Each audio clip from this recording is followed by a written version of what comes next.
સૌથી વિશેષ મહત્વ આપ્યું છે. કારણ કે મળે અધિકાર તો છકી જાય માનવી અને તાકવા મંડી જાય આબ હામો. સુમના હાથમાં મળે જો સંપત્તિ કરે નહીં કદી ઉજળો કામો. લાખ લીંબોડીએ લીમડો કદી નમે નહીં અને આગમાં હંમેશા થાય ઊંચો. આ તો અંબફળ આવતા અધિક સોહાવતા એ ગળા પર જકુંબે તરત આંબો. એ આ આંબો એક જ એવું. બાકી તમે જુઓ ઘણા બધા ફળના વૃક્ષો છે, એ એકઈમાં ફળ આવે અને નીચે ડોકું કાઢી નમે, એ કે વાતમાં માલ નથી. કારણ કે ચીકુ, જામફળ, દાડમ, સીતાફળ એ બધું ડાળીની અંદર આવે છે. અને આંબો એક જ એવું છે કે એની અલગ ડાળી ઉતરે અને નીચે આવે. બાકી ફળ તો લીમડા ઉપર આવે છે. અત્યારે લીમડો કોયરો હોય અને એ કોયરો હોય તો તમે જોવો તો આમ ફૂલે ફારે. આ વસંત પાનખર ગયા પછી એકદમ લીલોછમ થયો હોય પણ એ લીંબોડી બધે અધર હોય. હવે લાગે મીઠી પાકી ગયા પછી પણ એને ખવાય નહીં.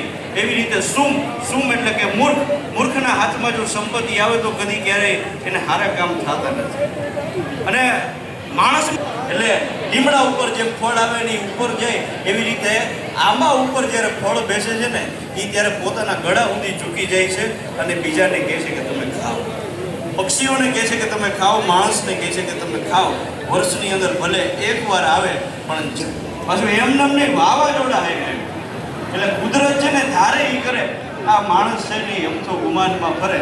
એટલે એક વખત એના શરણે જવાય ને તો મોજ આવી જાય, આનંદ આવી જાય. અને જ્યારે આપણે એજ્યુકેશનને સાથે લઈને આગળ વધતા હોય, આમાંથી સાચું બોલજો, કલાકાર કેટલાને બનવું છે?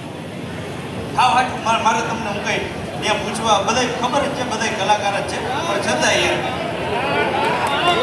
હાથ ઊંચો કરો, ભલે પરાય. આ હું જો કહું, તમે આમાં હજી તમે ભણો, બરોબર, હકીકતે ભણવા જેવું. કારણ કે તમે આ બધું બનીને કરશો એટલે કલાકાર સિવાયની વાત છે. હવે એમાંય તમારે કેટલી બધી ઓલી આ સ્ટ્રગલ ન કહેતા, સ્પેલિંગ કોઈ ન આવડતો હોય પણ એ બધા કરતા સ્ટ્રગલ એ કર્યા જ રાખે. અમુક તો ઉંમર પાકી ગયો તો આવશે. હવે આવશે એના એટલા હટુયા કાર્યક્રમ રાખ્યો છે. હવે આવશે ને એટલે પેપરમાં જે પ્રશ્નોમાં ન આવે એમાં કાર્યક્રમમાંથી જે યાદ રહ્યું એ લખી નાખે. એવું ન કરતા હો. ગુજરાત બોર્ડની અંદર હું ભણ્યો છું અને માંડ પાસ થયા છીએ. ખોટું નથી કહેતા, આ સાચી વાત છે. પણ મિત્રો ભણવું શું કામ જોઈએ? હવે જીવનમાં તમે ભલે આમાંથી એમ થઈ કે ભણી છીએ કે કામમાં નથી આવતું, 100%ની સાચી વાત છે. કદાચ તમે સિવિલ એન્જિનિયર બની જાઓ, બરોબર, મકાન બનાવવાનું હોય તો પછી ન્યાય એમ બે પકડિયા ભેગા કરીને એમ ન કહેવાય કે XY બરાબર Z. એ તો કોટા ઉચ્ચથી જ હાલવાનું છે. અને કોઈ પણ વિષયની અંદર સાહેબોને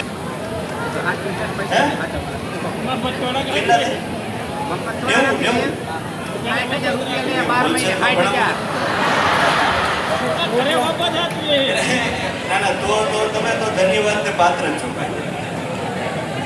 એટલે સાહેબોને હાજર જવાબી છોકરાઓ મળે. સાહેબ એમ કે ભાઈ છોકરાઓ તમારી વાત નથી થતી, ભરો ખાવા ખીચડી નથી તો અમારા રાજકોટમાંથી તો બે છોકરા પાછળથી ઊભા થઈને એમ બોલે છે બોલબાલાવાળા આવે જ છે, લે બોલો. બોલબાલાવાળા રહ્યા સેવાનું કામ કરે. બપોરે ભાત ને થઈ ગયા ખીચડી. સાહેબ કે ખાવા ખીચડી નથી થઈ કે બોલબાલાવાળા આવે જ છે, લે બોલો. ડાયરેક્ટ એને ચીપી જ બંધાવે, છોકરાઓ પી લો. એટલે આ જે એક અનોખી જમાવટ છે મિત્રો આપણા સાહિત્યની, આપણા લોકગીતોની. વારે ઘડીએ આપણને આનંદ શું કામ આવ્યો? મિત્રો અમિતભાઈ કીધું ને કે વર્ષોથી આમને માયલું આવે તો આપણને કંટાળો આવી જવો છે. આમાં નવું કોઈને ન આપો તો આપણને કંટાળ. પણ એક ગુજરાતી છે ને એ આપણા સાહિત્ય, લોકગીતોથી, લોકવાર્તાથી અને ભજીયાથી કોઈથી કંટાળ્યા જ નહીં. મજા જ રાખી છે. બધે ખબર છે ઉનાળો છે, બે ભજીયા ખાઓ, બે ગોરા પાણી પીવાય પણ ખાઈ લેવા.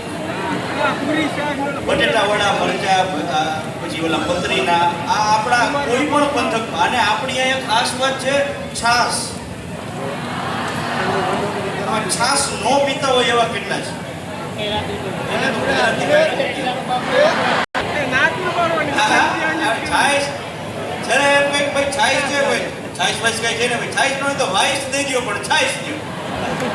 એટલી પસંદ હોય, ખાવા ન દો તો હાલે પણ છાશ ન દો તો ન હાલે. અને એ ખબર નહીં આ લીમડી કોણ જાણે મૂકી દઈ ને એક જગ્યાએ લગ્નમાં એવું ધંધુકા આવે બાપા બહુ ગઈ આખા ગામમાં થાય છે નહીં. અને મળી તો ઓલી ફ્રૂટી જેવડી મળી હવે એમાં આપણે ગળું નો પીલું છે.